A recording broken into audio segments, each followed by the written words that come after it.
Okay, well, hello everyone. My name is John. My name is John. I am admissions officer here with HDS Admissions. I want to welcome everybody to our event tonight, which is about applying to HDS at mid-career. I'll start with a brief presentation, which is about 3 minutes to 5 minutes, and I'll turn it over to our moderator and the rest of our panelists tonight. If you have questions as we go through content this evening, go ahead and submit those to the Q&A function at the bottom of the screen. You should be able to see it, and we can answer those as we go along. And at the end of the event tonight, we may have some time to take some questions from that chat box and answer them live. In the meantime, I'm going to go ahead and share my screen with everybody. So again, tonight's webinar is about applying to HDS at mid-career. I'm going to start by going over some general details about HDS and the application process. Again, my name is John Raza. I'm admissions officer here with HDS Admissions. I've been with HDS Admissions since 2019 and in this role for a little over a year. So Harvard Divinity School is the most religiously pluralistic divinity school in the world. Sorry about that. HDS has over 20 weekly gatherings in the student body. We have more than 25 different spiritual student organizations. We have over 40 religious traditions represented in the student body, over 35 in the incoming student class this year in 2024. There are more than 40 student organizations here at HDS. We have over 60 student-led special events and over 500 yearly recurring worship services, social gatherings, workshops, and group meetings.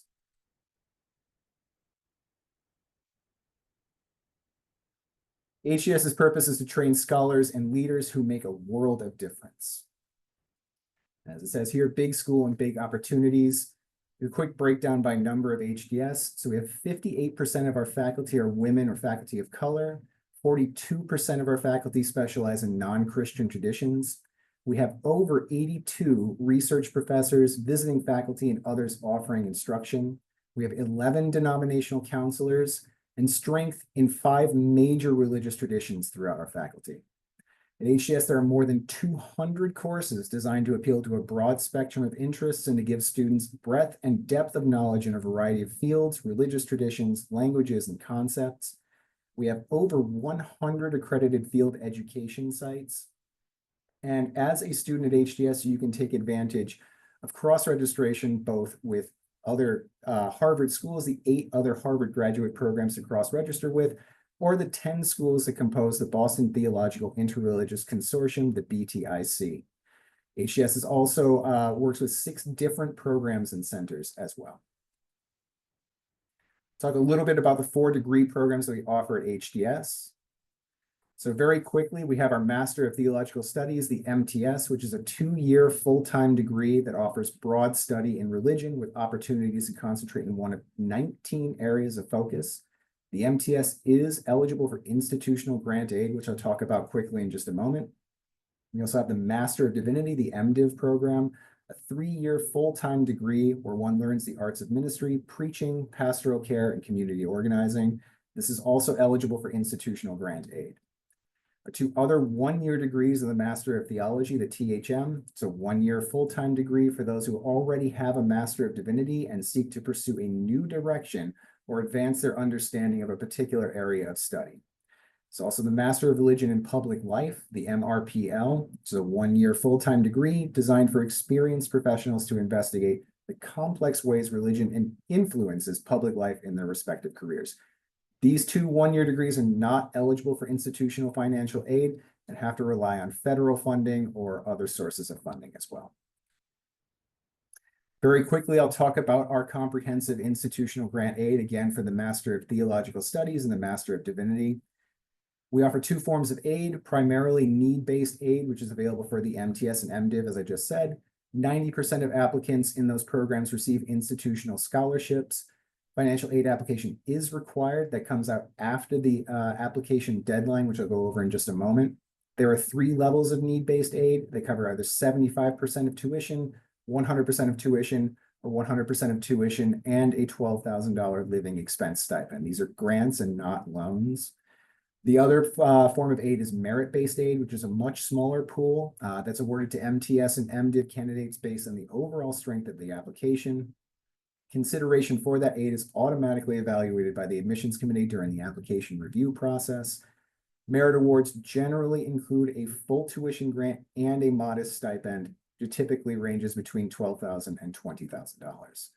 Merit award decisions are released by the committee at the point of admission and are final. Need-based aid is usually released the day after admission decisions are released in mid-March. We'll talk about the application process very briefly. But in terms of how to apply, every application will require many of the same components, which is the application form, which you'll find online. You require a statement of purpose, and if you are applying to the Master of Religion in Public Life, the MRPL, you will also have to provide a project proposal. You'll need to provide a resume, unofficial academic transcripts for any degree-bearing or credit-bearing institution that you've attended. You'll need 3 letters of recommendation, a writing sample. The TOEFL and IELTS tests are only if applicable. If you have any questions about whether those tests would be applicable to you, you can reach out to our admissions office, and that information will be available in just a moment. And an interview, which is by invitation, and I'll talk about that in just a second. Below that, you can see our timeline for the application. The application is open. It opened on September 9th. It will close on January 9th at 11:59 p.m. Eastern Time. In late January and early February, we begin to send out invitations for interviews and a financial aid forms and information on how to apply for need-based aid goes out in usually mid to late January. All admission decisions are released in mid-March of every year. So this is our last slide for right now. If you have more questions about financial aid, application components, the timeline, anything of that nature, please feel free to reach out to our admissions at hds.harvard.edu address. I would also encourage you, if you have questions for a current student, please consider reaching out to our ask_students at hds.harvard.edu, and you can put you in touch with one of our graduate assistants here in the admissions office.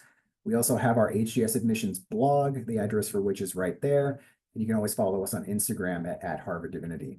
The QR code in the upper right-hand corner is for our Connect form. So if you haven't already signed up for further communications, you can do so using that QR code right there. So with that, I'm going to come to a close and hand it over to our moderator for this evening, Mary Kiesling, Associate Director of Career Services, and she will go ahead and introduce our panelists.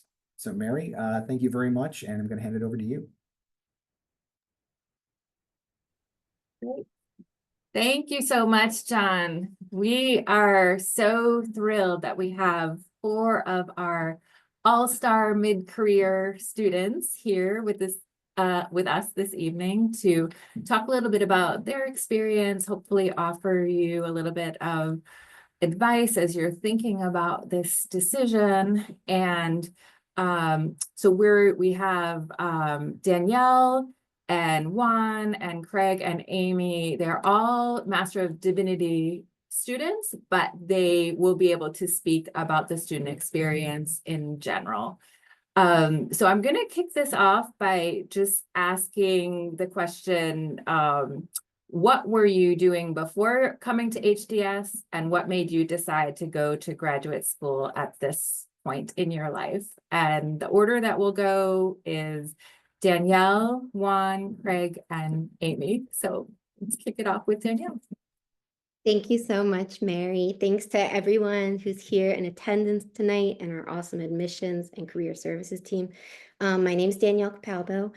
I use she, her pronouns. And before coming to HDS, I was the development and communications manager for a nonprofit farm in Concord, Massachusetts called Gaining Ground.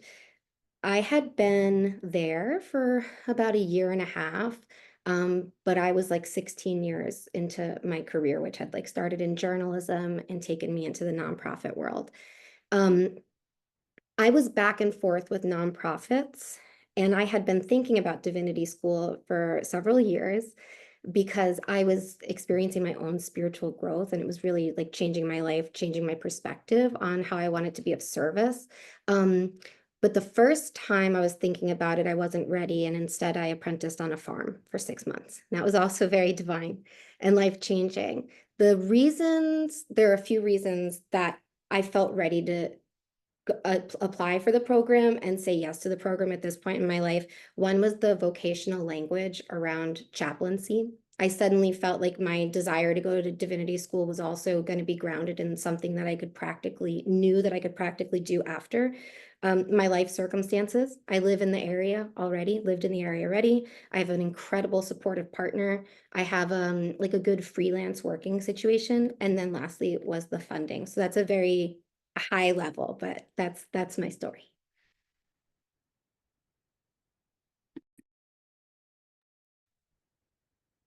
No, I worked in investment management. My career has always been in business, and I've always been interested in, especially mysticism. And I came to HDS because it being so pluralistic, you can look at mysticism from the point of view of all traditions.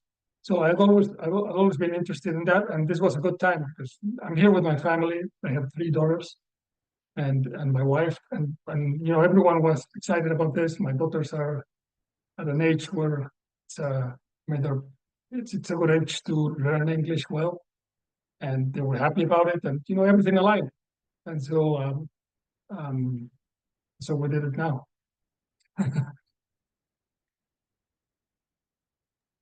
Oh, and from a career perspective, I don't intend to change my career. I mean, I will go back to business. So this was just mostly just following what's interesting for me more than actually doing something that will be helpful from the point of view of my career. I thank you, Mary and John, for hosting this. Thank you for everyone being here. And before coming to HDS, I was working as a cook, cooking all kinds of amazing food in Yosemite National Park. And I was also volunteering as the piano player in their chapel. I was living in the mountains, just watching the seasons change. And years prior, I had MA from NYU. And for 3 years, I was applying for PhD programs. And every time I didn't get in, I was thinking, I don't get it. I thought for sure that's the path I'm supposed to go. And this light bulb went off in me where I'm like, well, the only thing that actually feels fulfilling right now is divinity school. I don't know why, but I'm in these spiritual environments where sometimes I'm all about it, but I only resonate with 80% of what they're saying. And I'm in another one and I only resonate 80%. And I'm like, I want to be in a place where my heart and mind can feel 100% free to just be me, who I am. So shortly thereafter, I went to an open house at HDS, met the admissions team, and it was a paradigm shift. I just felt instantly, I'm supposed to be here. This calling is loud and clear. And I remember a year ago, I was on the other side of this screen watching and listening to similar stories, and it just continued to confirm I have to follow this. I am grateful I didn't get into what I thought I was supposed to get in. And already HDS has exceeded my expectations far beyond I can fathom. It's a spiritual software update for you to see multi-perspectival lenses that weren't even on your radar before. So thank you for this opportunity. Thank you for everyone in attendance.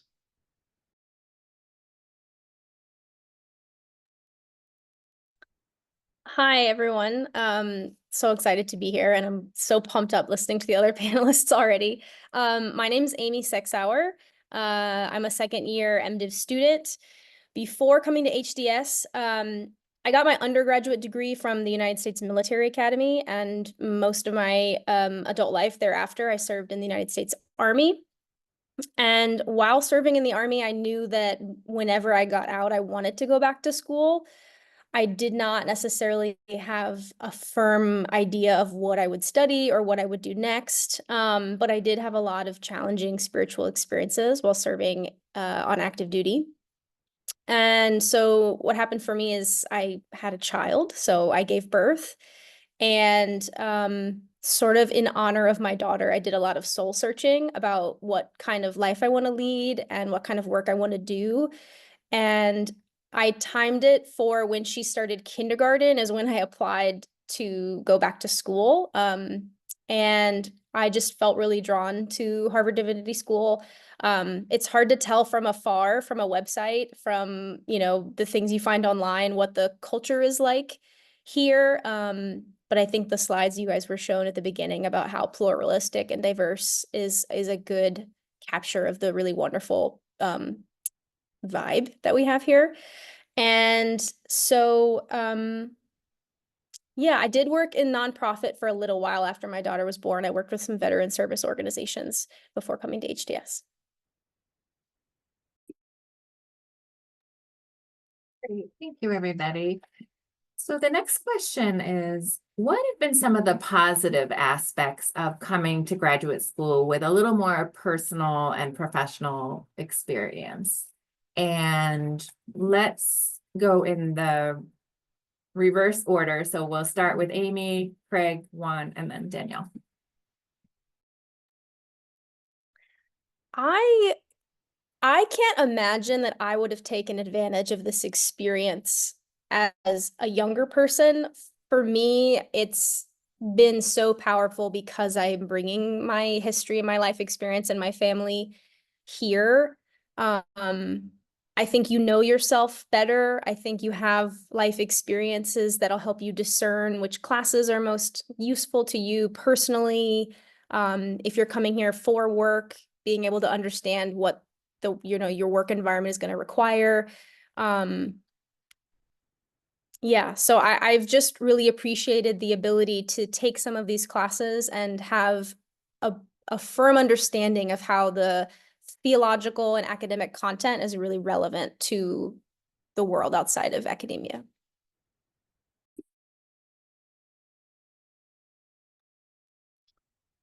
I feel like if your heart and mind is there, the idea of what age you are is irrelevant in this environment.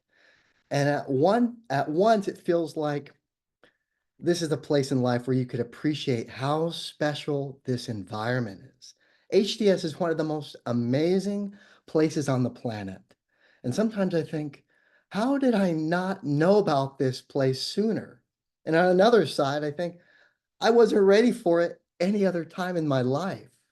And I think sometimes our success in big part can be gauged on how well we're able to have pattern recognition. Like, can we recognize patterns in life that can benefit our success? And with age comes a larger catalog of experience from one to be able to draw upon patterns. And I often feel like we're all like music. And sometimes you hang out with people and you think, oh, it's like we're listening to the same music. And it just kind of happens on its own. And you realize, wow, our age has nothing to do with this feeling of personal growth and where we're going with the trajectory of how to improve ourselves and the community.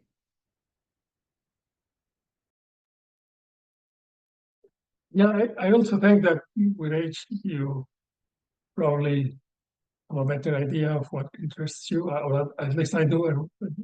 Yeah, but more importantly to me, and like if some of you are coming like I am without expectations of building a career out of this, it's wonderful because then you can just really explore what interests you.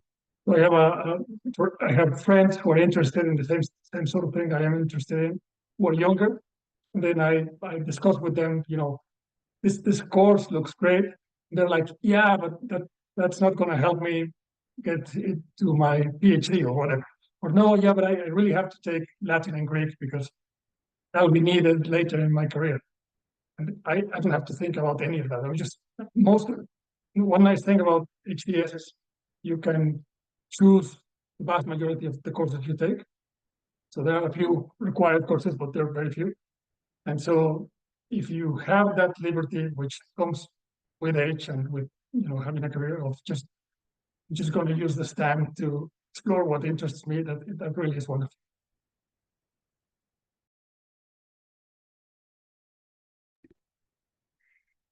This is a great question. I have like a short list of what I would consider benefits of coming back to school and this particular school at this particular time in my life. But I want to echo something Craig said, which is like, I don't know that I could have come before now. Like I was meant to reach a certain milestone, I believe, in my spiritual journey before I could be interested in the kinds of things I'm interested in now and ready.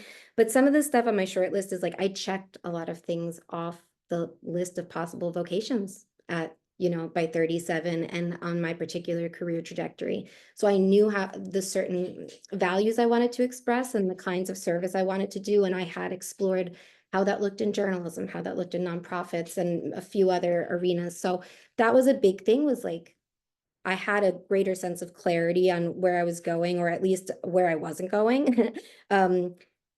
I feel grateful every moment, maybe especially in the really challenging ones now. Like I think coming to HDS at this point in my life, like the things that are really like, we'll talk more about the challenges later, but like when I'm really struggling with an assignment or trying to make everything fit together, I'm like, oh yeah, I get to be here. That's really cool.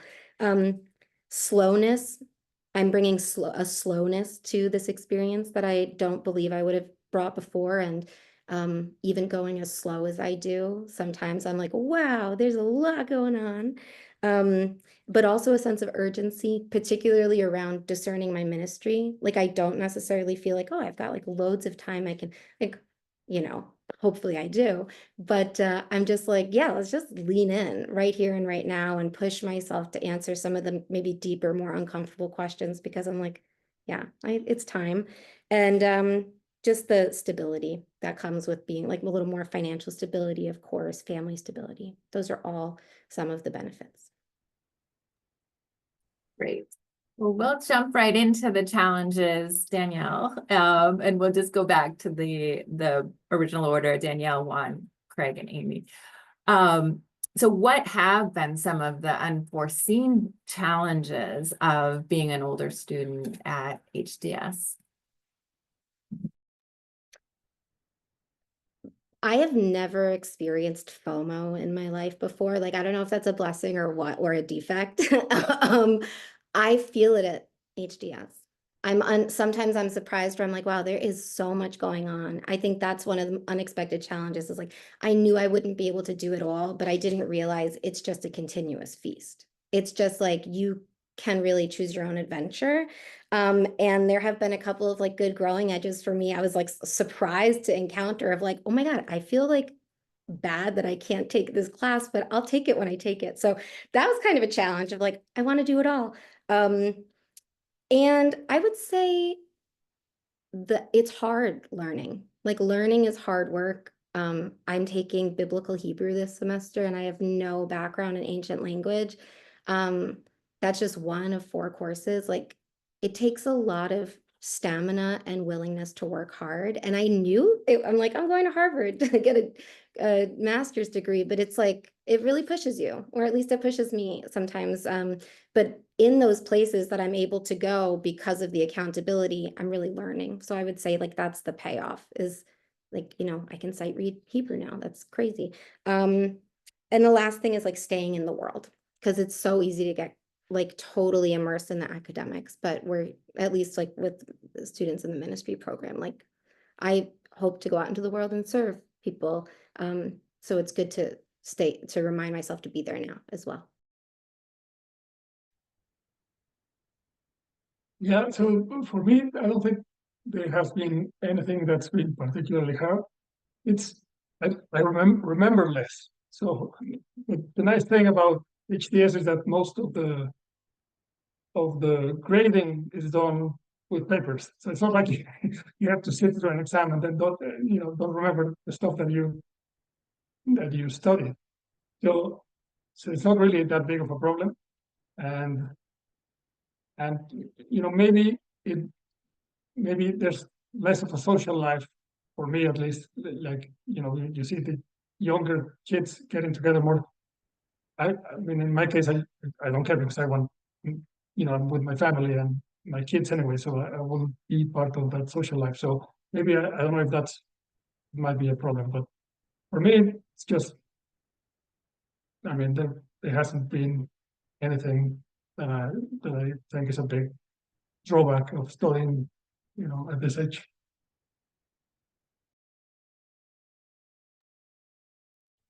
One of the struggles for me in the beginning was remembering how to be a student again and getting in the groove of academic work. I remember the first response papers. It was like, all right, response papers, let's do this. How do we do this again? And okay, I got my name down. Okay, I got the title, response paper. Now what? Okay. And then you're like putting all this energy and it takes way longer than you think.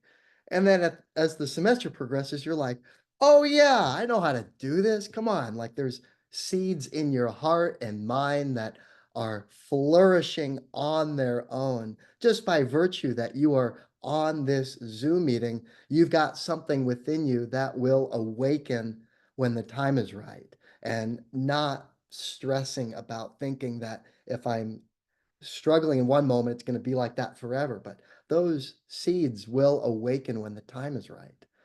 Another thing was getting over the illusion that you're missing out on something. And I always try to simplify my life and the amount of technology I use, or uh, trying to avoid to depend on. Like I have a flip phone. I don't use Facebook. I don't use Instagram. I'm not on WhatsApp. And you see a lot of students younger than me saying, oh, did you get the WhatsApp? Multiple times every day. They say, all right, did you get the message on WhatsApp? We're going to this place and this place. And I don't even know yeah, I'm out of that loop, and learning, wow, my schedule is full before I even think about adding any of that stuff. All those tools are phenomenal, but finding out what's best for you, on knowing that you're really not missing out on anything, just focusing on your priorities for how best you can serve yourself and the world around you.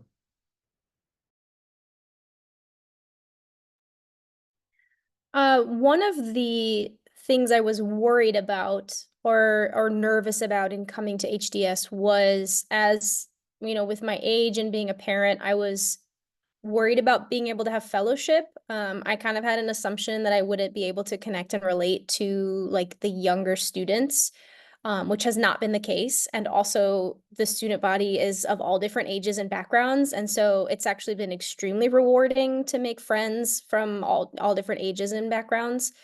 But this wasn't quite an unforeseen challenge. I knew this was going to be a challenge. Being a parent and a student is really hard. I have tried to build my schedule where I can get most of my work done while my daughter's at school, because in the evenings, that's my time with her. So I can't pull an all-nighter to do homework like maybe, another student could do. And to echo Danielle's point, like the FOMO, there's just so many amazing things to do. There's so many clubs, there's so many guest speakers. And I do have moments where I wish I could do more, but I do need to have that quality time with my family and that balance. However, I've gotten bolder at bringing her to things, and I have found that as long as you check first, actually HDS is like very welcoming. And so my daughter is also getting to experience a lot of the awesome programs at HDS. All right, thank you, everybody. So this next question is non-binding because we know that things can change, but what are you hoping to do with your HDS degree after graduating? And how do you think this degree will influence how you approach your work? And we'll do Amy, Craig, Juan, Danielle. So first of all, I'm still figuring it out, and I've got another 1.5 years to keep figuring it out. So thank you for permission to not commit to anything. I am interested in chaplaincy. And I think as far as the coursework, I think that I maybe was a little out of touch in thinking that this would just be an academic journey to prepare me for chaplaincy. And it has been deeply personal. And I am taking courses I didn't think I would take to explore like the things that have come up for me in a very personal way, which I think will serve me in chaplaincy. But I just didn't expect, to dig in so much to my own story and my own wounds and my own history.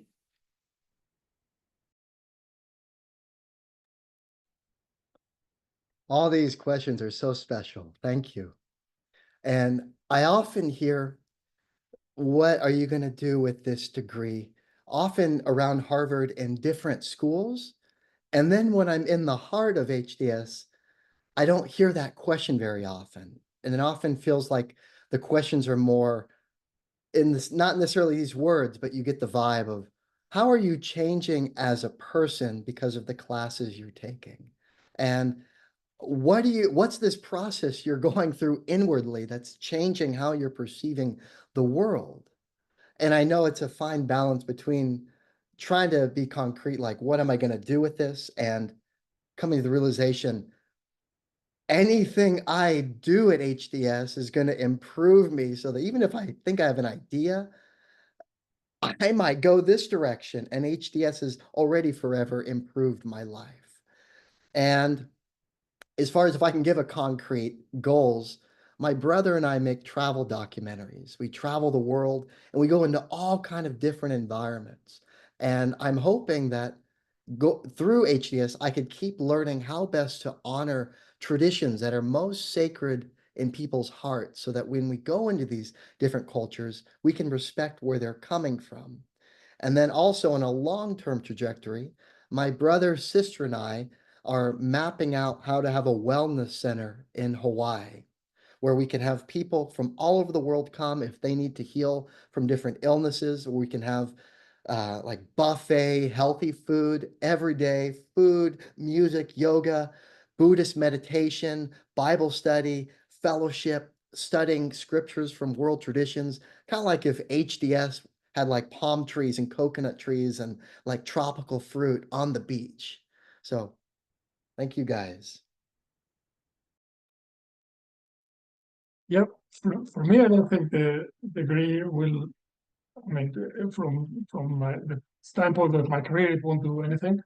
But it's that's I mean, I've already said it, but that's what makes it great for me. I'm just here to explore, and it's much better than doing it on your own. Which, I mean, you could read the same books, etc. But it's difficult to get the people who are around you here and professors and the classmates who make the experience a lot more valuable.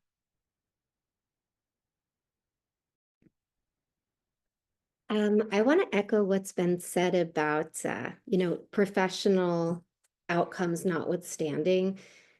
This is an invitation for a full spiritual transformation. One way I have described it is like, it feels like an extended sort of like outpatient wellness program, except you also have this like really remarkable academic accountability, amazing community. So no matter what, like, even if it's just you're moving in the world as a human, I really believe that going through this program and rising to the invitation and being with such wonderful people does position you to care more for others, or care in like very, very specific ways, and contribute to a just, peaceful world. But my hope is to become a chaplain. And through our Introduction to Ministry program, or Introduction to Ministry Studies class, which is required for MDiv, I've gotten to like really give that vision a shape. So I know that I want to work with folks that are in like mental health recovery. I know that I want to work across faith traditions, and that's about all I know, but I'm really open to chaplaincy in any environment, honestly. I just am feeling like this degree program is an invitation to be so intentional about researching what really interests me, which is certain mental health conditions and how to provide spiritual care there. But I'm open to what life has in store. It hasn't let me down yet, by the grace of God, so. Thank you, everybody. So I'm gonna now ask you some questions that came in from students when they, for prospective students, when they were registering for this session. And I think mid-career students have some special challenges with the application itself. And one of the questions that a number of people asked were, how did you decide who to ask for a recommendation, especially if you've been out of school for a little while? And that whoever would like to answer that question first, you can just kind of jump in.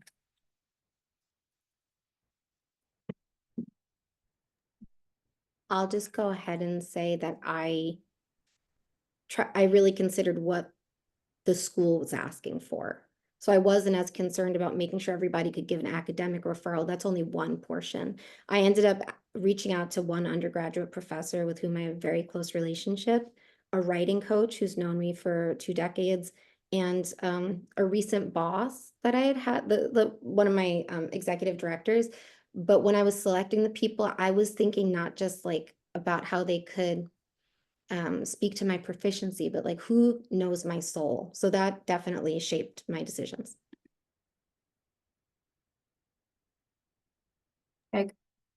I'll echo Danny. For me, it's same. Who knows your soul? Who could see right through your intentions and could see your blind spots, could see the things that maybe you're not aware of, but that could speak on your behalf. And for one, I had someone I was volunteering at a bookstore for, and one that was from a community college who really saw all the things I was involved in. And then I had a professor who also went to HDS years ago and could see if I was a good fit for it or not. So it's really seeing who could speak to where your heart, mind, and intention is. I I I think I had maybe a unique situation in that my undergraduate degree is from a military academy, which I also had a really, really low GPA. And so I felt like, 15 years post undergrad, I feel like I did need to, my only transcripts were from a military academy, in which the transcripts are not really legible to maybe like a prestigious institution like this. And so I felt like I needed to have somebody in my recommendation profile like speak to my academic potential. But I also wasn't in touch with any professors or anybody from my background. And so I definitely had one recommendation letter that was very personal, like to the previous 2 panelists who maybe spoke to my soul and who I am as a person. I happened to just know someone who had graduated from Harvard, not Divinity School, the business school, but I just thought they're in the world and they speak the language. And that one was probably the least personal. And then I had a coworker who went to the same undergraduate institution that I did, and in his journey had gotten a PhD. And so I just had a conversation with this person and kind of explained like, hey, they're probably not going to understand that my military GPA like includes a PT test. And so it looks like it's like lower and maybe I can't handle the academia here. So I did have someone that I talked to about, can you speak to, that was 15 years ago. I've done a lot of academically challenging things in my professional life. I think depending on what your profile looks like, that can be helpful. So I have one person from business, like a partner in my, so someone whom I know in a business capacity for a long time. And I done a master's degree before, so I had one professor from that degree. And then a priest whom I'd known for a long time. So one of the recommendation letters has to, or at least had to, speak about your ministry potential. So I had, someone, like Craig and Danny said, who knows your soul. Yeah, so, but I guess the difference here is I had someone from the business world who knew me well and who could speak about, how I in my job and my personality in general. Great. And the related question is, how did you decide what to use for a writing sample? Go ahead, Juan. Yeah, since I'd done a master's degree before, I just used a paper I had written for that one. So that wasn't hard at all for me. Okay. Yeah, that was the same as Juan. From a master's degree program, I also just chose what I thought best represents my writing style and voice.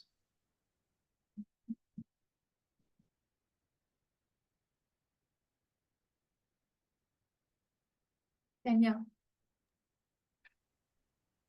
I used a grant proposal that I had written. I was a grant writer for like a decade, and I chose a proposal that had been awarded just in case. I don't know. I was like, what if they ask? But I tried to find something that showed how I could like research and synthesize information because it had been so long. Like most of my writing samples would have been lighter in terms of research, and I thought that proposal was sufficient.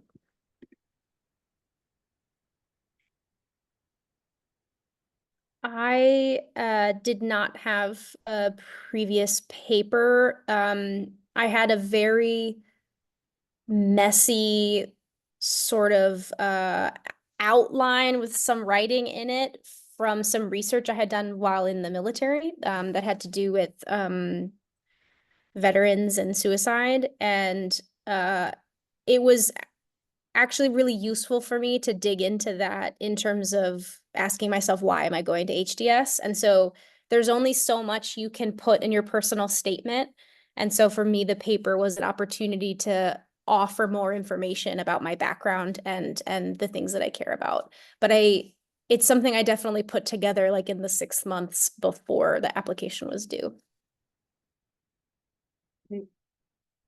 Okay, another big question was about cost and how to manage this financially, especially if you're used to having a regular professional income.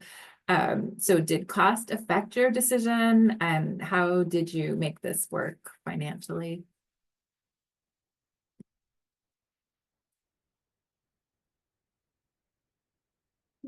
Anyone want to touch that hot potato? I'll jump in. That's a good question, and it is hard. In my case, I am a single parent, and it is very stressful. I made the decision to live in Cambridge because I wanted to be close to school, and I wanted my daughter to be close to me, so our schools could be nearby. It just wasn't, even though cost of living is less when you get outside of Cambridge in some areas, I didn't want to be commuting an hour away from my daughter's kindergarten class.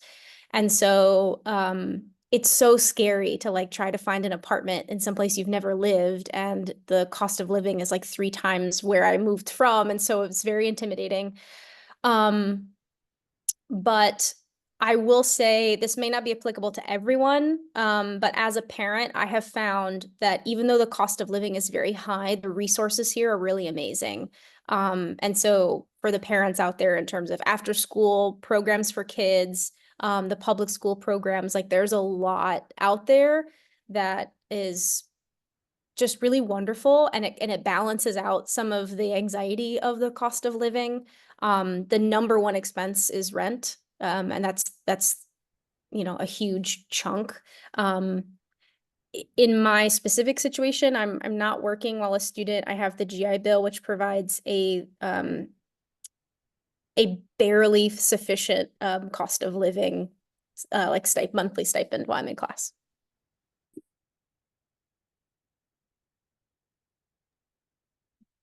I remember a year ago attending the same Zoom meeting, and it all just seemed like so many unknowns. And it kind of feels like when you're swinging on the monkey bars and you got one monkey bar and you're like playing it safe, I can go to the next monkey bar. But if you like swing to a farther one, you have to let go of that one to reach it. And so you're like constantly like, am I gonna get that monkey bar I need by letting go of this comfort safety zone? And so this partly feels like you're letting go of a security monkey bar, stability handle, and like reaching for something you know is going to be a spiritual software update that enriches and changes how you perceive things. And I knew if I can just get to that next monkey bar, then I'm going to be okay. And then once I'm on that, get to the next one. And then the financial aid packages arrive and the different loan options or your options for housing arrive. I was fortunate enough to get into Harvard housing, which totally changed my perception on what I felt I could or couldn't do. And it was like jokingly serious today at noon service, every Wednesday at noon service, different spiritual traditions. And someone said, I'm grateful for this. I'm grateful for this. And someone said, I'm grateful for all the leftover food at HDS events. And everyone started laughing because there are so many events where you get free food. So it's like you're like stressing like, what do I do about meal prep and food and lunch and dinner? And you realize you are so provided like in so many ways that you can't even fathom. So that's like food, housing, how to pay for it. It's like just imagining that monkey bar will be there if your intention's in the right place, that you know this calling is there.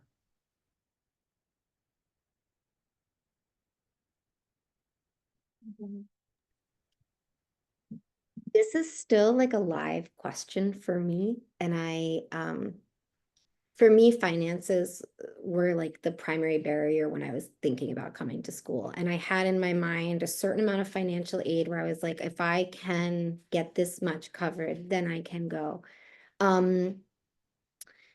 I do not work full time.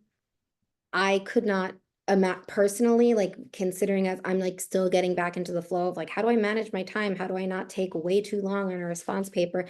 I think I'd be having a very different time if I were working a full-time job. And if that is how it has to be done, then like maybe, I mean, a full-time job, it would be tough to swing. But people do it. I have it like a freelance arrangement. And I would say that if that's something you think you can cultivate for yourself, to have, a flexible amount of work that you can do on your own terms, that's like the greatest blessing. I also have a partner who is working full time and was 110% on board. So I think like that's a really important thing to name. I don't ever feel like I'm doing it on my own, and we don't have children. Are so many reasons that I can do this now, which is why I'm like so grateful. But one other thing I would just say is like, I don't know, if you end up coming to HDS, ask me how I feel about this in a year, because like next summer if I do CPE, which is a full-time, like you're on site getting pastoral training, I won't be able to do my freelance work, even the way I have now. So it's maybe not a satisfying answer. There are ways to make it work, and it's just a matter of determining like how much of that can I endure, like where can I change my lifestyle, et cetera, et cetera. But live question for sure.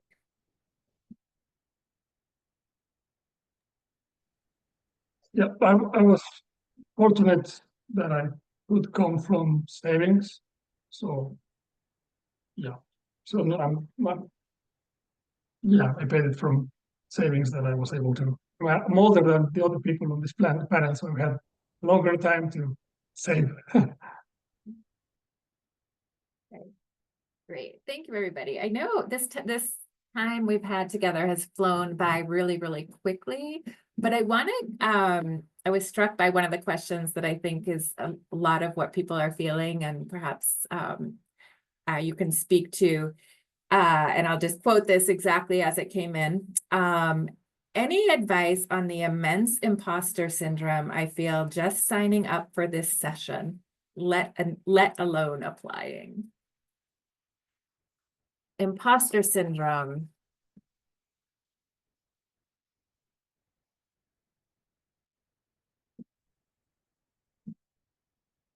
Go ahead, Craig. What you're feeling is completely normal. Everyone experiences it on some capacity. And just do it. Just jump off and go for it. You're going to meet your best friends that you haven't even met yet. And when you're together, you are going to see in each other why you are there. And it's going to be completely obvious. And they're going to remind you why you're there, even when you don't realize it. And you're going to remind them, and it's going to be completely obvious.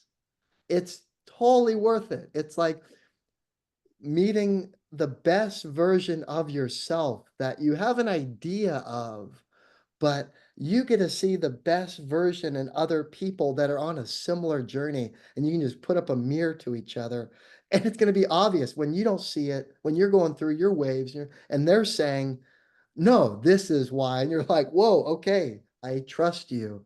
So what you're experiencing is completely normal, and it's just time. Time heals it all. Good one. Yeah, so I'd say, I mean, our classmates are all just a bunch of people who are interested in stuff. It's, I mean, they're not geniuses or anything, so. So yeah, I wouldn't, I mean, I don't see why you would have imposter syndrome when everyone is just, winging it. Amy. During my orientation last year, one of the guests literally called out that everybody here has imposter syndrome, and it was so refreshing because everybody laughed and it released some tension. And I would just offer that at this school where so many people are feeling called to serve other people and hold space for other people, that imposter syndrome is a really good place to be, because you're not going to be leaving HDS and hanging out with people who are in the best phase of their life, right? You might be sitting with people who are in hard times. And so if you want to be able to say to somebody to hold space for those big feelings, investigating your own vulnerability and insecurity is a really good place to be. And you're definitely not going to be alone in that here. And it's really, really wonderful to be surrounded by a bunch of different impressive, compassionate people, and to realize we're all nervous and insecure and feel like the label of Harvard is too big for our human flesh to hold,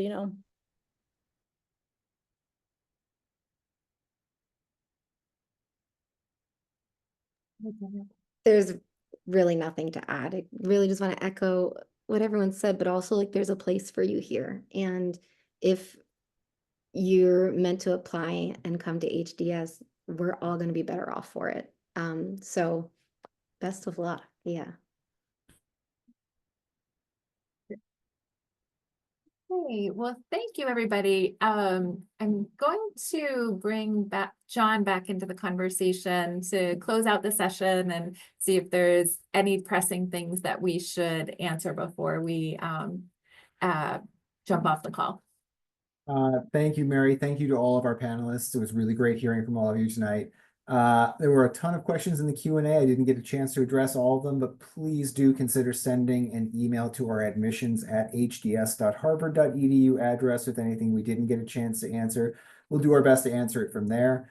Again, I don't think there's anything else I have to cover other than that. If you have any questions, stay in touch with us. I'd like to once again thank everybody who attended tonight, and thank our moderator and our panelists for a great session. And with that, I think I'll bid everyone good night or good afternoon, depending on where you are. And thank you very much for attending.